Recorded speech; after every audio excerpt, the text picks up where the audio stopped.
История, которую мы расскажем сегодня, произошла в США. Счастливая семейная пара Стюартов купили себе отдельный дом.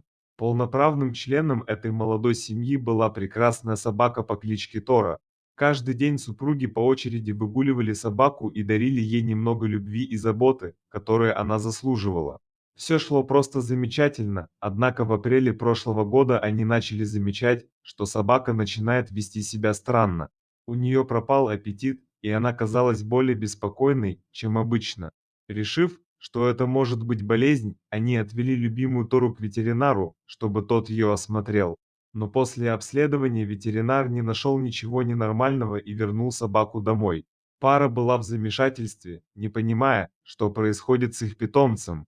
Раз ответа у ветеринара они не получили, то решили, что, возможно, переезд в новый дом вызвал стресс и проблемы с адаптацией у питомца. Кроме того, они заметили, что собака больше не хочет гулять и играть с ними, как раньше. Со временем все стало только хуже. Собака как будто не хотела уходить из дома и была нервной. Помимо отказа от прогулок, Тора не спала ночью, а стояла у кровати хозяев, наблюдая за ними. Особенно за женой. Супруг Райан сначала не обратил на это внимания, но когда бы он не проснулся, то собака непременно стояла и смотрела на них. Жена заметила то же самое. Причем питомец не вскакивал, не просыпался от действий хозяев, а именно стоял и внимательно смотрел на Джилл, хозяйку этого дома. Через пару ночей владельцы собаки поняли, что питомец совсем не спал. С Торой происходило что-то очень странное. Она явно была сильно встревожена. И дело было не только в отказе от еды и сна. Собака стала одержима защитой Джилл, жены Райана. То, как Тора пристально смотрела на нее во сне, не отводя взгляда ни на секунду, было действительно беспокоящим. Стюарты пытались найти логичное объяснение поведению питомца, но натыкались на еще больше вопросов без ответов. Почему питомец был настолько озабочен Джилл? Было ли в доме что-то, что его беспокоило? Возможно, какой-то злоумышленник шатался по округе. А может, это редкая болезнь? Со временем ситуация только ухудшалась.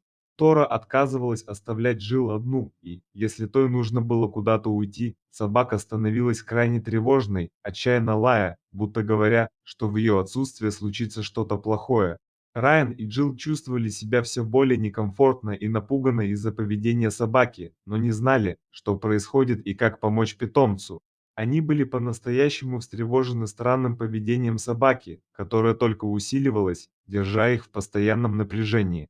Недосыпание и стресс были заметны на их лицах, поскольку беспокойство ситуации также отражалось и на них.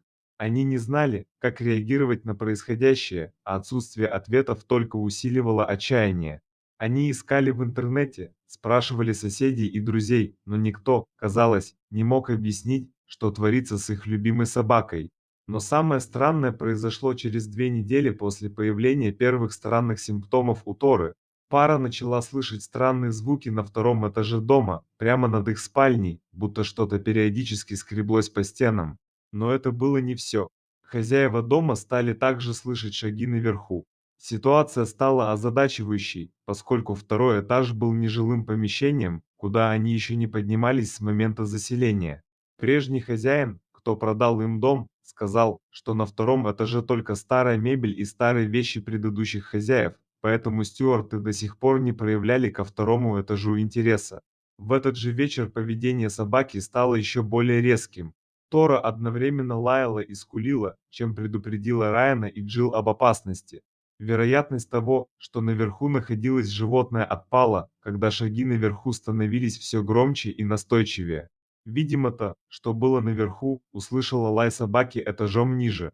Находясь поздним вечером в загородном доме без кого-либо поблизости, кому можно было бы обратиться за помощью, стюарты сделали единственное, что могли, а именно позвонили в полицию. Полицейские приехали через 25 минут и задали Джилл и Райану множество вопросов, на которые те быстро ответили, рассказав о поведении собаки и о том, что слышали наверху. Полиция сразу направилась на второй этаж и выбила дверь.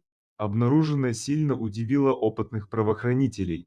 Полицейские сразу нашли признаки того, что кто-то долгое время там обитал. Они обнаружили остатки еды, однако самих нарушителей спокойствия в тот момент не было. Возможно, шум и полиция спугнул их, и они сбежали до того, как их обнаружили. Ситуация была тревожной, поскольку вскоре выяснилось, что речь шла о группе неизвестных людей, незаконно проживавших на втором этаже дома.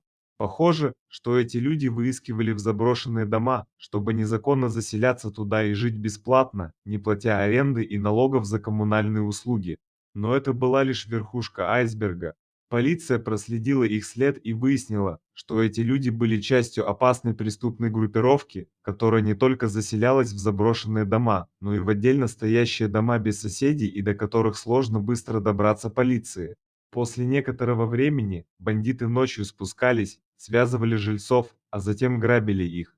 Очень вероятно, что эти грабители, жившие в доме Стюартов без их ведома, ждали подходящего момента, чтобы сделать свой ход. Но, видимо, наличие собаки отложило нападение. Вполне возможно, что грабители были вооружены и планировали довести дело до конца, чего бы это ни стоило, иначе бы сразу покинули чужое жилище. Джилл была охвачена страхом и недоверием, услышав эти новости. Как они могли быть настолько наивными, чтобы не заметить, что в их доме несколько дней творилось что-то неладное? Их собака лаяла, пытаясь предупредить об опасности на втором этаже. Но они проигнорировали это. После разговора с полицией было страшно возвращаться в дом и ночевать там. Еще на улице казалось, что за ними постоянно кто-то следит. Теперь семейная пара только могла надеяться, что полиции удастся поймать этих преступников, пока не стало слишком поздно. Поймать людей без места жительства не так уж просто, поэтому решили организовать для них ловушку.